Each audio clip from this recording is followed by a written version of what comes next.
Hi everyone, this is Jen and welcome back to my YouTube channel. At grabe ang haba ng ano, ang tagal ko di nag-vlog no, mga 2 weeks din yata yun. Oo, kasi sobrang busy sa church tapos dumagdag pa yung yung pag-ubo-ubo ni mama, grabe. Tsaka pagsipon-sipon, syempre, I have to take care of my mom, yun. Kailangan hilot-hilutin pa siya, ganyan-ganyan. So, tapos medyo busy pa sa work, alam ka mag-absent ako, di ba? So yun, nagpatong-patong, wala na akong oras sa pagbablog. Hindi naman talaga hobby ko lang naman yung pagbablog, di naman siya yung bread and butter ko. Kaya kahit hindi ako mag-vlog, okay lang, di ba?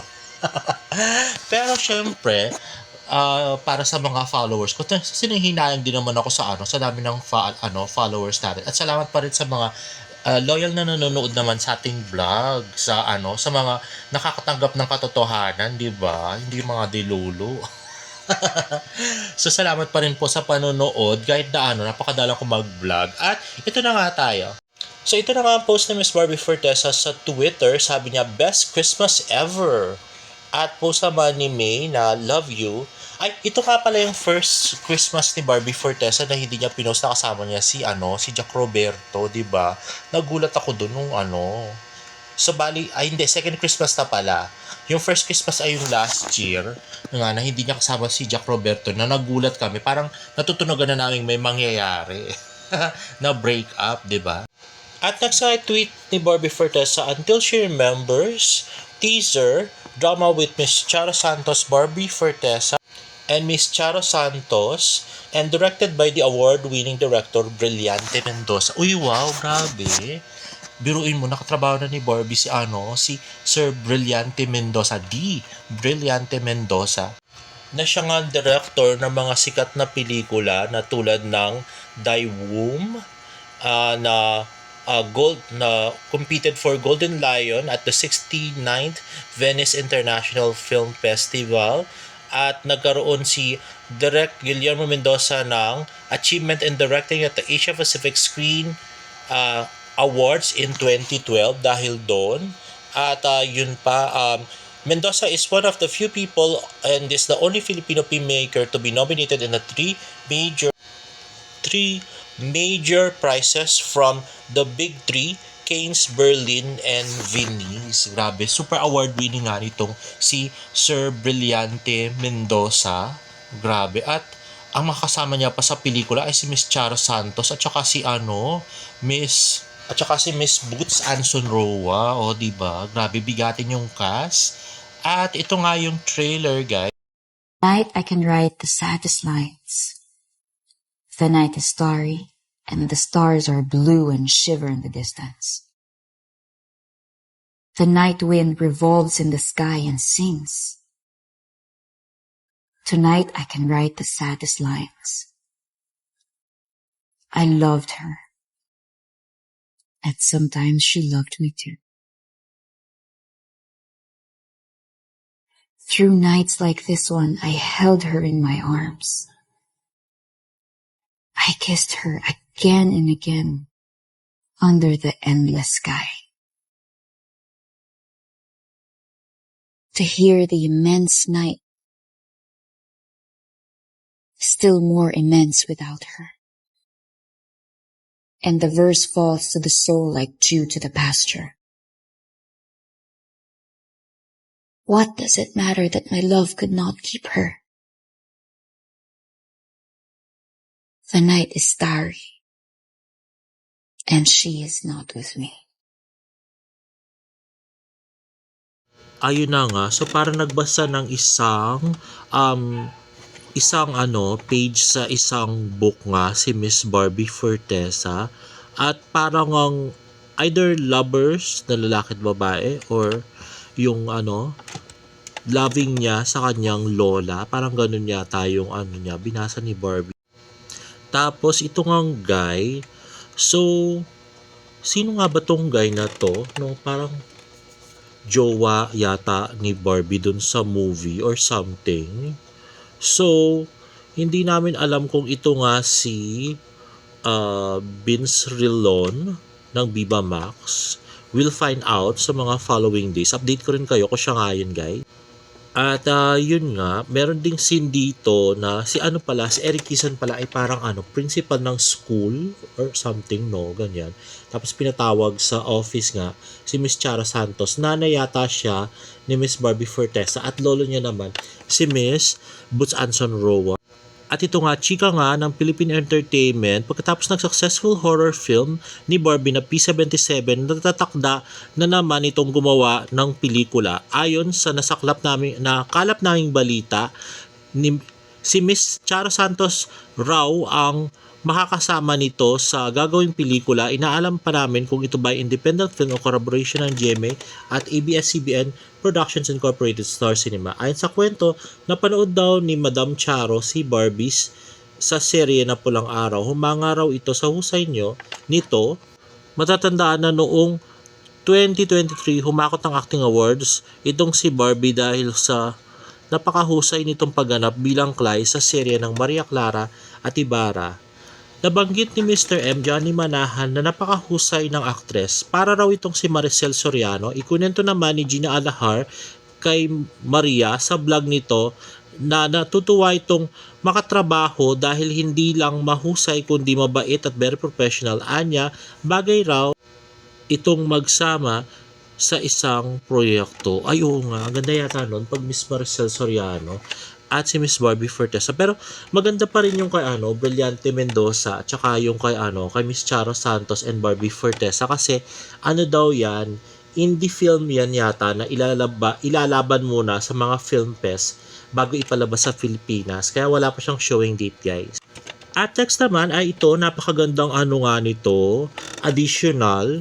So, Miss Angelica Panganiban, nagalingan kay Barbie Fortesa. Isa si Barbie sa gusto niyang pagpasahan ng role niya as Ruby. Uy, wow, maganda yung bida kontra bida na ganun kay Barbie, di ba? I so love it. At saka medyo magkahawig ng konti si Miss Angelica at saka si Miss Barbie Fortesa, di ba?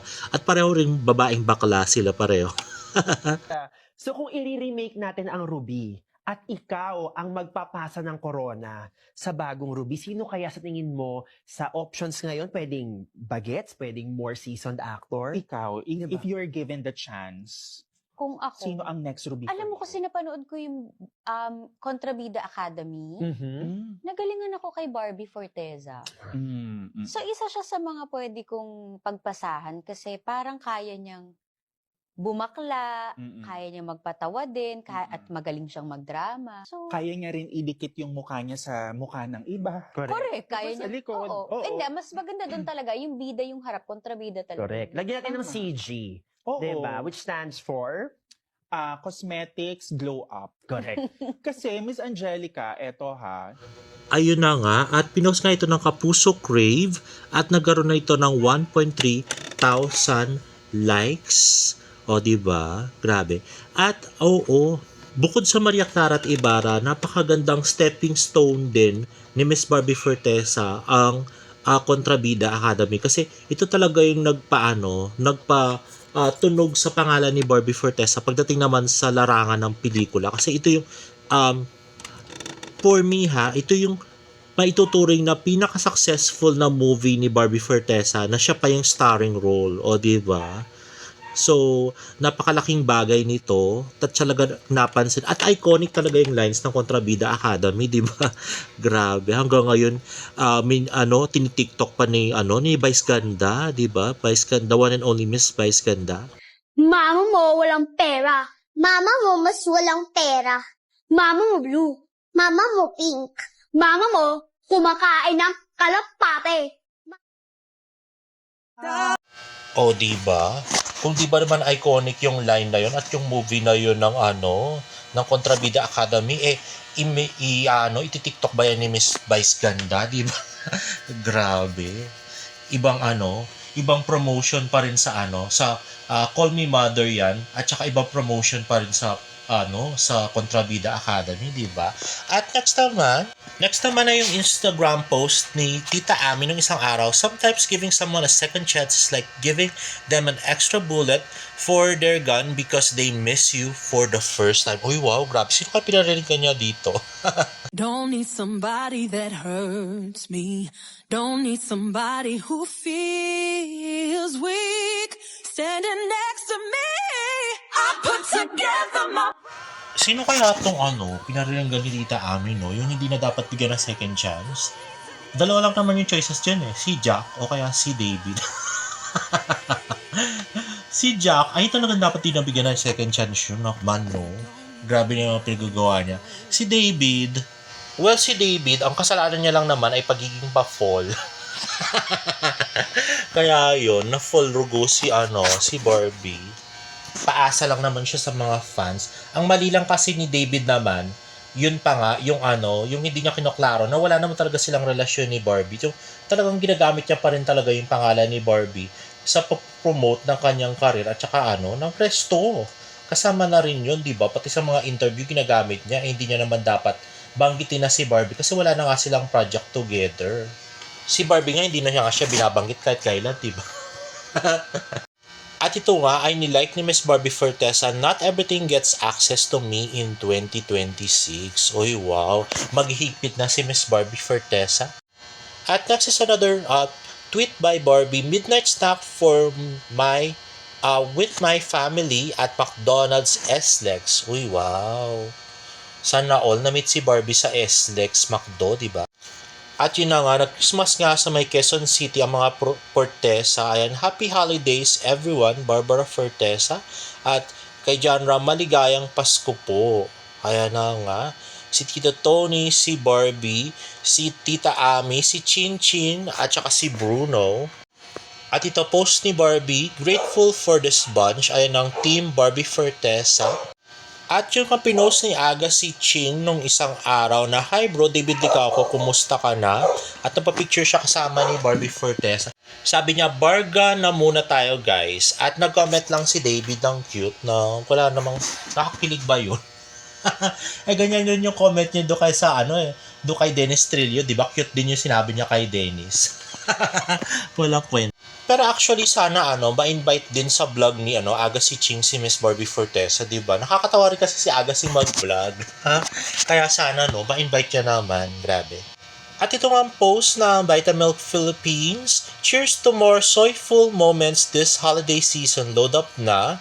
Ito nga ay nirepost nga ni David Licauco na hindi nirepost ni Barbie Fortesa. O, 'di ba? Major endorsement to pero hindi na-repost ni Barbie. Parang hindi natin isipin na may relasyon sila ni David. Kasi wala naman talaga. Diyos. At ito nga another post ni Barbie Fortes. I'm so proud of you, me. 5K nga. Go, Carol. In fairness, natawa naman ako doon sa mga vlog ni Carol, no? With Barbie, grabe. Nakatawa sila pareho. At si Barbie ay panggigita naman. Orion, bungis-ngis nga si Miss Barbie Fortesa. At ito na naman si Pikwa, na naman ang mga pinagsakalat niyang balita. Ayan, GMA pinayagan ang Barda fans. David at Barbie nagulat sa balita ng GMA. Walang man nga silang project, anong babalita ng GMA tungkol sa kanila? Ang babalita, mga solo project nila, pero yung projects together, wala po talaga. Huwag kayo maniwala dyan, no? And another na namang sinabi ni Pikwa, naku po, lagot na Barbie and David binuking Aga si Ching, nagpaawat. Di nagpaawat. Naku, no, invento na naman to. Wala pong binuking si Aga si Ching dahil wala naman talagang barda.